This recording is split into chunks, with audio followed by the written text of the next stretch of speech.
The bright moon was hanging in the dark night sky. The old and gloomy street, located at the eastern part of the peaceful Kamakura city, was covered in dense fog. There were already no shadows to be seen on the street. However, there was a young girl who seemed to have come from a different era. She wore a purple-colored kimono patterned with blue flowers, with a pair of wooden sandals adorning her feet, and a paper parasol in her hands. She was walking alone on this shabby rock-paved road. Lily, that was the name of this female body. This chapter is provided to you by Library. Show us your support by paying Library a visit. Why did we refer to it like that? That's because the soul of this young lady was a boy who could still be considered somewhat handsome. Regardless of the boy's soul, or the delicate body of the beautiful young lady, they were both not of this world. Lily had a well-defined face, and one look at her pinkish skin, you could tell she was a sheltered young lady. Her big, glittering eyes carried a hint of panic and puzzlement as she looked at this old, gloomy world. Her small and delicate nose was flushed due to the cold of the night wind. The air exhaled from her healthy-looking lips was faintly visible. The street was so eerily quiet that it seemed she could even hear her breathing sound. Lily had no idea how she got here, nor could she even begin to imagine how she changed into a girl who wore clothing of this era. Moreover, although it was a little cold, and she was holding a parasol, it was most definitely not raining. Lily was very clear that she was once a boy living in the modern age, an average senior high school student in S City. However, she just couldn't remember her original name, so she could only refer to herself as Lily. The moment she woke up in this world, 15 minutes ago, she knew that her name was Lily, though she couldn't explain how she knew. Other than her name, Lily recalled living her past as a boy.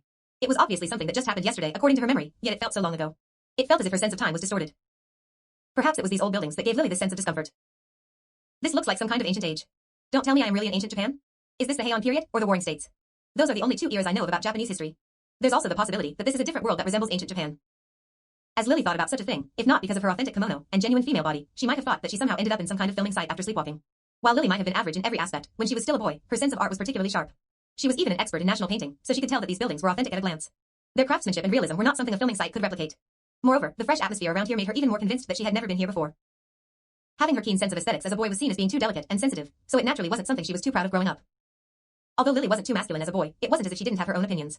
At present, although she was amazed and found this hard to believe, she was thinking really hard. Regardless of whether I have returned to Japan from 1,000 years ago, or I have come to a different world, it doesn't change my current situation. That is, I am in deep trouble. A beautiful girl all dressed up and alone in a desolate street in the middle of the night could only spell trouble. Even if she were in S City with its good public order, Lily would still feel a bit of danger, let alone this world and its unknown civilization. Although movies made everything in the ancient era out to look very romantic and beautiful, Lily knew well that the true olden times were very cruel. Since that was the case, maybe it might have been better if this was a different world.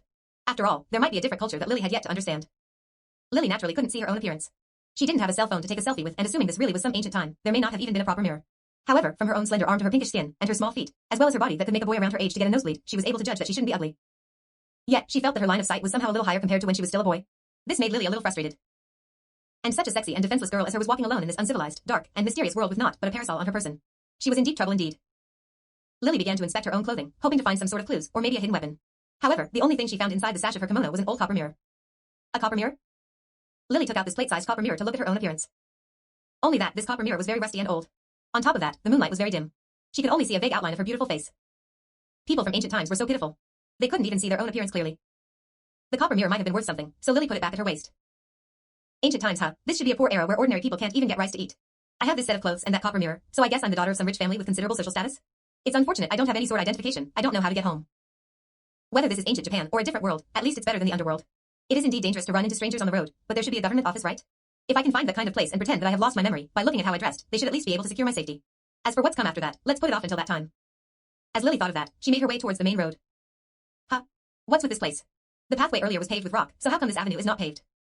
Lily arrived at what seemed to be a much wider street. There were white walls surrounding the courtyards found on both sides of the street. Lanterns were hanging at the gates of those courtyards. By looking into the courtyards, she could vaguely make out some trees and pavilions, while the rest was shrouded in complete darkness. Ancient times weren't like the movies. Lily figured that the candles and oil lamps must have cost an extravagant amount. Who would light up those lamps at a time like this? The wind blew over and caused Lily to tremble slightly. Should I go and knock their door? This seemed like the household of a wealthy family. It should be safer with rich people, right? Lily shook her head to disperse this kind of silly thoughts. Rich people didn't mean they were civilized people. There's a saying that ancient people revere military skills, and everything was spoken by strength. Seeing such a beautiful young lady delivering herself to their door, it was easy to imagine they would oppress her by force. She shouldn't take her chances. She was in a completely unknown world. A little mistake could spell great danger. Only that, she couldn't continue to hide in the dark corner either. With this weather, without anything to eat or drink, maybe she would already starve to death or freeze to death on the street by tomorrow morning. That would be too miserable. A government office or somewhere similar should be her best bet. Lily looked at this long street shrouded in dense fog. Even under the illumination of the moonlight, she couldn't see anything beyond 100 meters. She had no idea where the road leads to. Lily was regretting the fact she didn't take a good look at Grandpa's survival film. The boy now found himself in an unfamiliar world without any survival skill. She couldn't even tell which direction she was facing at the moment. All of a sudden, a bone-chilling wind blew straight into her face. Whoosh. Whoosh. Whoosh. This chapter is provided to you by Library. Please visit Library to show the translators your appreciation and stop supporting the content thief. Those lanterns at the side of the street suddenly lit up by themselves. Those dark orange tint in the dense fog were as if they were a pair of eyes gazing at the lone girl on the dark expanse of street. Lily stiffened and felt cold sweat seeping out at her back. Boom. Boom. Gradually, drumming sounds seemed to be transmitted from ahead. Boom. Boom. Dong dong. Boom.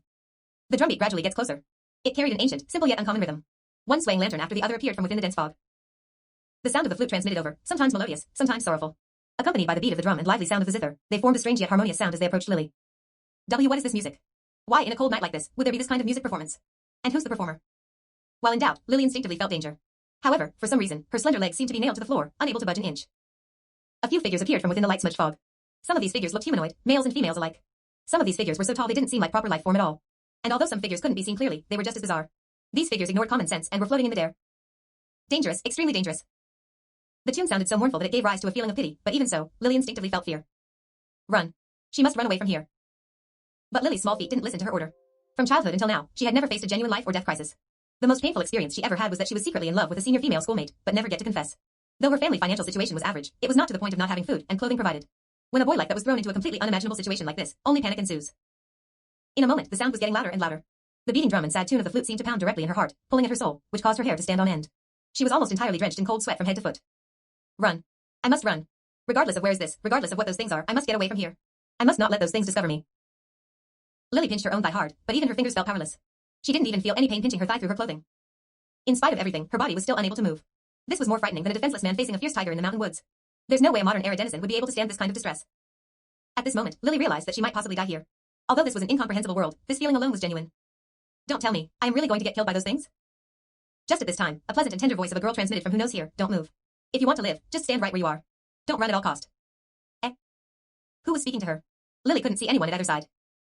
The girl's voice continued, as though it was directly transmitted to Lily's consciousness. Open your parasol, and let yourself hide under it. Just open it slowly, and they won't be able to find you.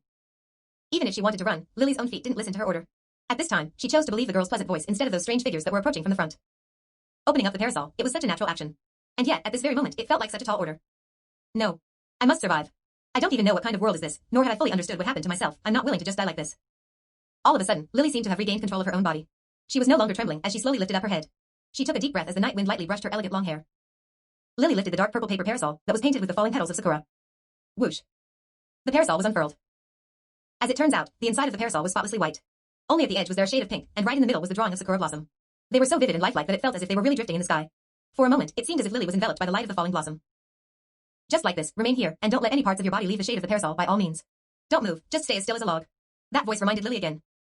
From within the waning lights of the fog, a fox that was several times bigger than in reality walked out. This fox was silvery white, and 3 tails were sticking up behind its body. Its golden eyes were seemingly staring at Lily. Lily's entire body shuddered. Don't move. The 3-tailed demon fox merely caught the scent of someone in front, but she is unable to find you. Once you move, it will be able to see you. Lily resisted the urge to drop the parasol and turn around to run quickly with great difficulty. The heavy breaths that she had yet to get accustomed to rose up and down along with her gasp for breath. A bead of sweat was flowing down from her forehead. That rhythmic tune was getting louder, yet erratic. It's like being in a dangerous and unpredictable journey. Behind the demon fox, a woman with a beautiful, yet a little old-fashioned kimono walked out from the fog. Her complexion was pale, only her lips were red. She didn't have an eyebrow, and there were 2 black dots on her forehead. The woman held an ancient lute as she walked towards Lily with unsteady yet graceful steps. Behind the woman was a 3-meter-tall bull demon with red fur and deathly pale tusks. One after another, demons and ghosts that Lily had never seen before nor had she ever dared to dream about, emerged from the dense fog just like this. They walked towards Lily with fierce and absent-minded gait. Lily didn't even dare to breathe. She just stood there while holding her breath. That demon fox and woman walked past Lily. Those enormous tail even stretched under the parasol and brushed Lily's face. Fortunately, the fox didn't feel anything. However, that green-colored evil spirit with big build was walking straight towards Lily. If she doesn't move, they will collide. At this time, Lily felt as if her heart would jump out from her mouth. Remain calm and collected, lightly move to the side. You must not arouse their attention. Do not make any noise. And your body must remain under the shade of the parasol. Now, move. Lily didn't have the time to practice moving silently.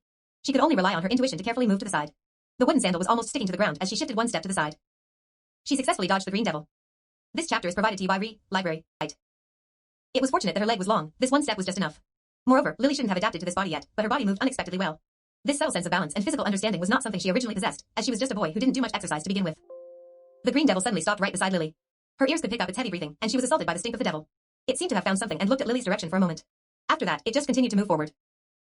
Before Lily could heave a sigh of relief, a cat-sized green lizard with a conical bamboo hat trotted past her leg, while letting out clicking sound. This time, Lily was completely terrified. She covered her mouth with lightning-quick movement and swallowed the shriek that was about to escape from her mouth. And over there was a lantern with 1 leg. It had an exaggeratedly big eye. There were even a few thick eyelashes sticking up above the eye. A red tongue was sticking out from its big mouth as it jumped left and right towards Lily's direction. Lily thought that if her thigh was licked by that tongue, she would definitely feel sick to the point of fainting. Behind that lantern demon, there was a bear-sized raccoon dog with a bamboo hat hanging on its back. There was also a woman with unkempt hair slithering over with her lower half snake body. As far as the eyes could see, there were no less than 100 different kinds of demons and ghosts accompanying this drawn-out musical performance as they moved forward. Night Parade of 100 Ghosts. On her first night here, the girl of another world encountered Kamakura City's monster parade that only happened once a year. This day was precisely the July 15th of the Heian Empire's lunar calendar. 1. It was clearly the midsummer season, but the wind of the underworld realm shrouded Kamakura City with the cold of late autumn. Lily was unable to move, yet she couldn't stay in the same spot. As contradictory as it was, she had no time for doubts. Relying on her senses, she moved one step at a time and avoided a collision with the 100 demons. She moved to the side and finally arrived at the entrance of an alley. You are lucky to have left the pathway before Michizane arrives. That voice continued, with your body that's completely lacking in training. If you come face to face with Michizane, you will be found even with this Sakura parasol. Lily didn't fully comprehend the meaning of her words, but even if she was in a relatively safe place now, she didn't dare to move carelessly. She just continued to steal a glance from the corner of the alley. She only saw a bearded man with Tang Dynasty official hat 2 among the 100 demons. He was at least 100 feet tall, and though he was a little chubby, his blackish face had a pair of tyrannical eyes. Those eyes were so piercing, just looking at them caused her own eyes to prick endlessly. Lily hurriedly lowered her head and dared not look straight at him again. That's the Demon King Michizane. The night parade of 100 ghosts this time was led by him. They came all the way from the northeast demon gate. Every household will lock themselves in their house tonight and never come out. Even the warrior on night patrol didn't dare to come out. If they dared to steal a glance at Michizane, even if they don't die, they will be met with great misfortune. That voice continued to explain. After hearing these, Lily felt angry in her heart. You should have said that first. That voice said teasingly, little sister, although you lack training and look like a pampered girl, from your calmness and decisiveness just now, as well as the control over your body, it was a feat not many men can reach. Perhaps it might not be your misfortune to come to this world. Just when Lily lowered her head in vexation, she didn't notice that when Michizane walked past the alley, he stopped to look at Lily's direction. And from that quick look, something unbelievable happened. A sorrowful expression appeared on his wild and ruthless face. Behind Michizane, there was an excessively big ox chariot. It was unknown whether that ox was a beast or a monster. That chariot, on the other hand, was extremely gorgeous. The woman in the chariot is Hashiheim III, the mother of Prince Kohei. Ever since, Lily didn't hear clearly the latter part of the girl's narrative. She was already unable to take in more new information due to the stimulation and crisis she just experienced. Finally, the demons and monsters gradually got further away, along with the waning lights and bone-chilling tone of the flute.